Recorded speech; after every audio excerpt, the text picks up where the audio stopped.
Bienvenue dans cette nouvelle édition du QG News. Voici les titres de l'actualité. Au Bénin, les femmes sont en colère. Elles se sont rassemblées ce mardi devant la Bourse du Travail à Cotonou pour dénoncer le climat sociopolitique.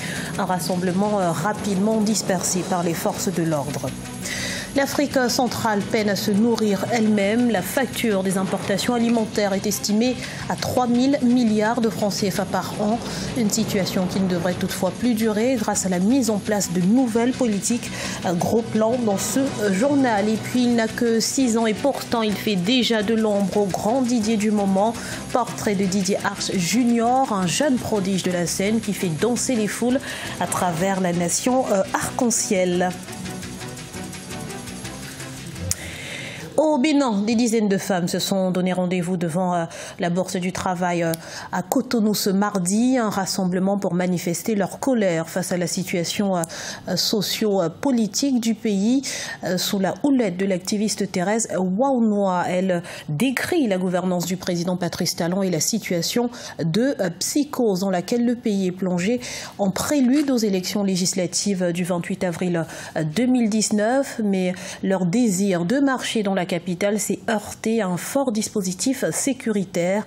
Plusieurs d'entre elles ont d'ailleurs été arrêtées. On écoute Thérèse Waunwa quelques minutes justement avant son arrestation.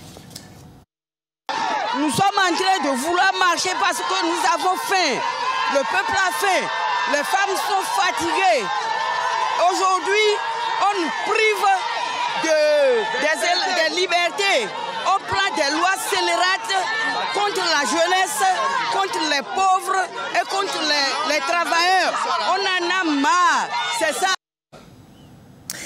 La transition est en place en Algérie. Une semaine après la démission d'Abdelaziz Bouteflika, Abdelkader Ben Salah, président du Conseil de la Nation, a été nommé ce mardi 9 avril président par intérim pour une durée de 90 jours. Une décision conforme à ce que prévoit la Constitution, mais qui va à l'encontre de ce que réclament les Algériens, c'est-à-dire le départ de l'ensemble du système Bouteflika dont il est issu.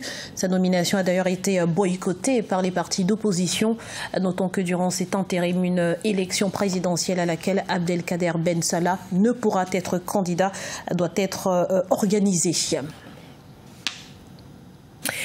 Le Gabon met aux enchères 35 blocs pétroliers, 23 en offshore profond et 12 en offshore conventionnel. Objectif, relancer la production de pétrole en déclin depuis 5 ans. Et selon les autorités, 24 compagnies pétrolières internationales ont d'ores et déjà manifesté leur intérêt. On fait le point tout de suite avec Corinne Kamsefehem. Ce sont 35 blocs pétroliers qui seront mis aux enchères dès le mois de juin par le gouvernement gabonais. Les autorités veulent ainsi relancer la production pétrolière. Celle-ci est en déclin depuis près de 5 ans à cause de la crise des matières premières au niveau mondial, mais aussi du fait de l'adoption sur le plan national en 2015 d'un nouveau code minier jugé coercitif par les opérateurs du secteur. La production nationale du pétrole est passée de 240 000 barils en 2014 à 200 000 barils en 2019.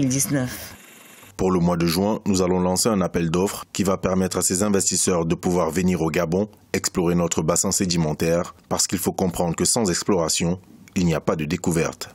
Selon les autorités, toutes les compagnies pétrolières présentes dans le pays ont arrêté tous les investissements dans le secteur pétrolier depuis 2014. Ainsi, pour mener à bien cette vente aux enchères, le Gabon a lancé dès 2018 des campagnes sur les principales places pétrolières du monde. Il était pertinent de prendre cette mesure parce qu'il faut essayer d'ouvrir la production au plus compétitif pour l'amélioration du secteur et surtout lorsqu'il s'agit d'une vente aux enchères à des prix offrants et essayer de casser une certaine tradition qui s'est installée dans le secteur depuis plus de 1957. La révision du code minier en 2019 augure également d'une bonne reprise de la production de l'or noir. Le Gabon avait atteint le pic de sa production pétrolière en 1997 avec 18 millions de tonnes de pétrole. Depuis quelques années, la production stagne autour de 10 millions de tonnes. L'Afrique centrale est fortement dépendante des importations de produits alimentaires. Fort de ce constat, les États membres de la zone CEMAC se mobilisent pour la transformation et la valorisation des ressources alimentaires existantes afin de mieux faire face à la demande. Explication avec Mahama Ramadan. Les pays d'Afrique centrale peinent à couvrir leurs besoins alimentaires malgré les potentialités agro-silvopastorales. La production de viande, par exemple, est de l'ordre de 270 000 tonnes par an dans la sous-région, alors que les besoins annuels en carcasse sont estimés à 995 000 tonnes. Pour réduire cet écart, la Commission économique du bétail, de la viande et des ressources halieutiques de la CEMAC recherche un financement de 130 milliards de francs CFA pour accompagner la politique de production alimentaire des pays membres. Les échanges de production animale des pays producteurs, le Cameroun, RCA et Tchad, qui devaient alimenter les pays côtiers, sont aujourd'hui insignifiants. De même, les échanges de production halieutique des pays côtiers, Cameroun, Congo, Gabon, Guinée équatoriale, vers les régions continentales de la CEMAC sont quasiment nuls. L'Afrique centrale dépense près de 3 milliards de francs CFA par an pour importer des produits alimentaires, alors que la sous-région dispose de plus de 240 millions d'hectares de forêts tropicales et possède plus d'1 milliard de têtes de bétail, des ressources sous-exploitées selon certains observateurs.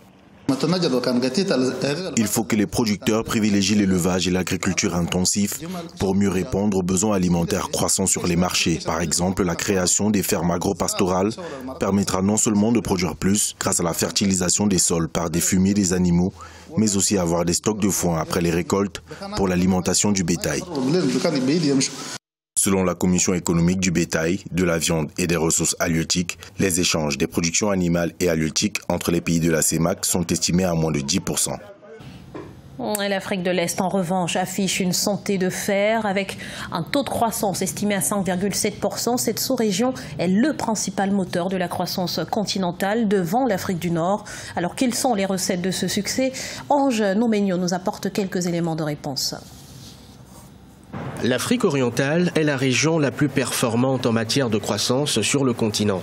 Estimé à 5,7% par la Banque africaine de développement, le taux de croissance de la zone a été la plus forte en 2018, devant l'Afrique du Nord, 4,9%, l'Afrique de l'Ouest, 3,3%, l'Afrique centrale, 2,2% et l'Afrique australe, 1,2%. Cette performance est due notamment au processus d'industrialisation de la région et à la multiplication des projets d'infrastructures. Ce taux de croissance qui est élevé par rapport à la moyenne du continent, c'est qu'on a des pays qui ont quand même un bon taux de croissance, notamment le Rwanda qui a plus de 7%. C'est une région qui affiche un taux d'attirance aux investissements étrangers plus élevé par rapport au reste des pays. La stratégie d'industrialisation de l'Afrique de l'Est, basée sur l'exportation, comprend le développement de zones industrielles et le recours à des facilitateurs pour l'énergie, le transport et la logistique commerciale. Un exemple à suivre dans la partie ouest du continent, selon certains spécialistes. Il faut avouer que les pays de l'Afrique de l'Est, ils ont amélioré leur environnement d'affaires, ils ont amélioré leur doing business scoring, ce qui a fait qu'il y a pas mal d'investissements étrangers qui viennent dans ces régions. Donc ça, c'est un point positif que les autres pays ou les autres blocs économiques peuvent copier. Pour 2019, la Banque africaine de développement table sur une croissance économique à 5,9% pour l'Afrique de l'Est. Celle-ci sera tirée par une croissance éthiopienne prévue pour atteindre 8,2% en 2019. Aux âmes bien nées, la valeur n'attend point le nombre d'années. En dicton que Didier Arch Jr. incarne parfaitement, vainqueur à 3 ans de l'émission South Africa Got Talent, il fait aujourd'hui, à 6 ans, danser des foules en Afrique du Sud. Son portrait avec Gladys Mwamba. J'aime faire danser et crier les gens. À 6 ans, Oratilwe Longwane a un incroyable talent, celui de faire danser ses aînés. Sur scène, il se fait appeler DJ Arch Jr. Ce jeune prodige de la scène sud-africaine a déjà conquis les foules et manie avec minutie l'art de mixer ses platines. Il est le meilleur de tous les temps. Il mélange les techniques d'une manière impeccable, plus qu'un DJ expérimenté qui est dans l'industrie depuis des lustres. Devenu officiellement disque jockey à 1 an, DJ Arch Junior a fait ses premiers pas dans la musique à l'âge de 8 mois. Un apprentissage rendu possible grâce aux gadgets high-tech offerts par son père. À mesure qu'il grandissait, j'avais toujours une paire de platines à la maison. Et il aimait venir me rejoindre et faire tout ce que je faisais et il copiait. Ces vidéos que j'ai prises chez moi sont devenues virales et les gens sont maintenant fous en disant « il a un pur talent, il faut faire quelque chose ». DJ Arch Junior est aujourd'hui le plus jeune DJ professionnel au monde et croule sous les demandes de partenariat et les contrats de sponsoring. C'est sa victoire à l'émission South Africa's Got a Talent en 2015 qui l'a propulsé vers la gloire. Il était alors âgé de 3 ans. Tout porte à croire que DJ Arch Junior a de beaux jours devant lui. Ce journal a été réalisé par l'ensemble de la rédaction. Merci pour votre fidélité. Dans un instant, une nouvelle édition de l'actualité sur Africa 24.